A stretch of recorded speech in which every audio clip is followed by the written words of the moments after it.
Once upon a time, in a vast and prosperous kingdom, there reigned a king who was known not for his talent or virtue, but for his unbelievable laziness and indifference.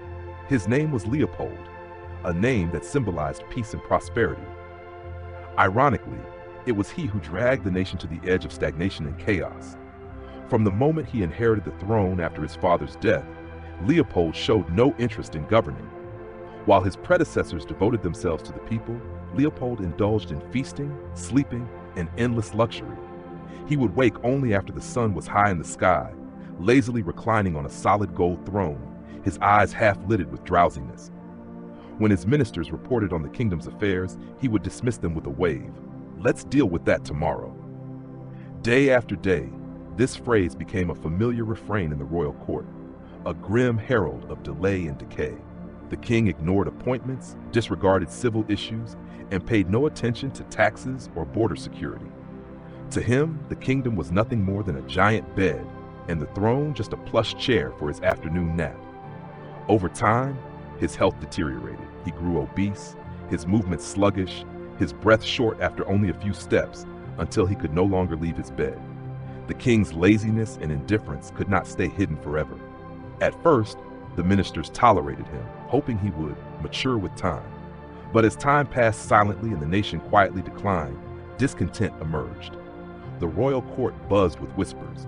Daily memorials grew thicker with complaints from every corner. Failed harvests, rampant banditry, dwindling tax revenue, and a scattered populace.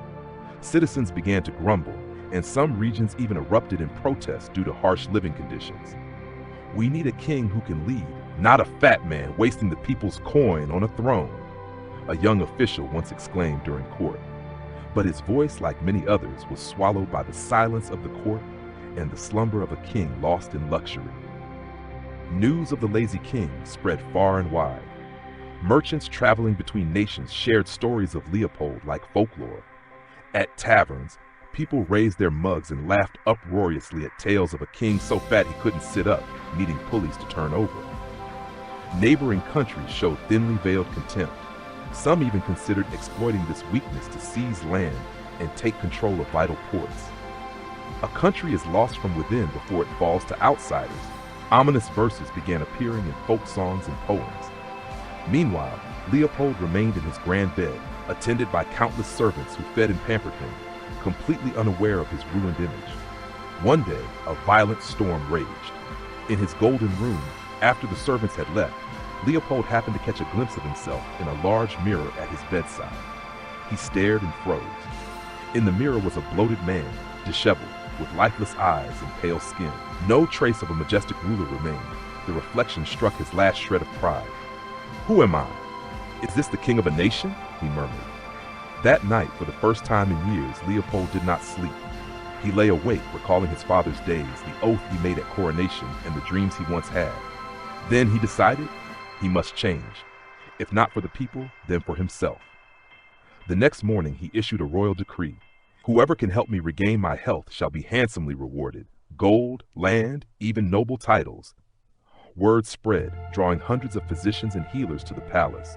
They brought rare herbs, acupuncture, massage, and pressure therapy. But nothing worked. The king remained bedridden, short of breath, and weighed down as if drowning.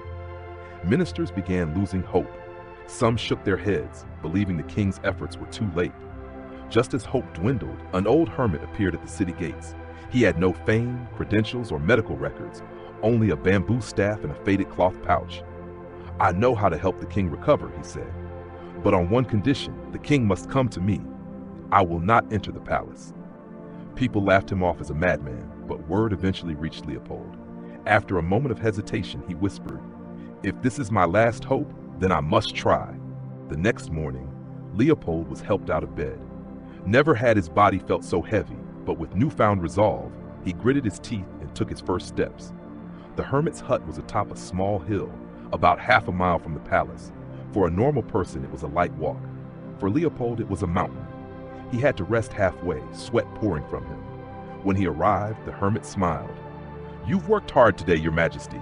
Come again tomorrow." The next day, the king returned. Same result. Strangely, he didn't get angry, despite the pain persisted. Day after day, he made the journey. each time a little easier. After 30 days, his body began to change. He felt lighter, breathed easier, and could walk unaided. Looking in the mirror, he saw the light return to his eyes. The hermit then handed him a gourd of water. "This is magic water, Your Majesty. Drink it." He drank, feeling a strange sense of refreshment. He bowed in gratitude. The hermit smiled. "My king, that was just ordinary water. There was no magic. Your recovery came not from me, but from your own will and perseverance." King Leopold stood in silence. He had learned the greatest lesson of his life. There is no shortcut to transformation. No elixir can cure a weak body or a weary soul, only action, perseverance, and determination. From that day forward, King Leopold changed completely. He rose early, exercised daily, attended court diligently, listened to his ministers, traveled across the land, reformed taxes, rebuilt education, governance, and military systems. The people were astonished at his transformation. Slowly, faith was restored, and the kingdom entered an era of unprecedented prosperity.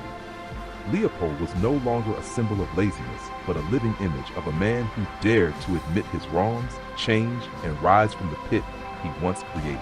The story of King Leopold stands as a profound testament to an eternal truth.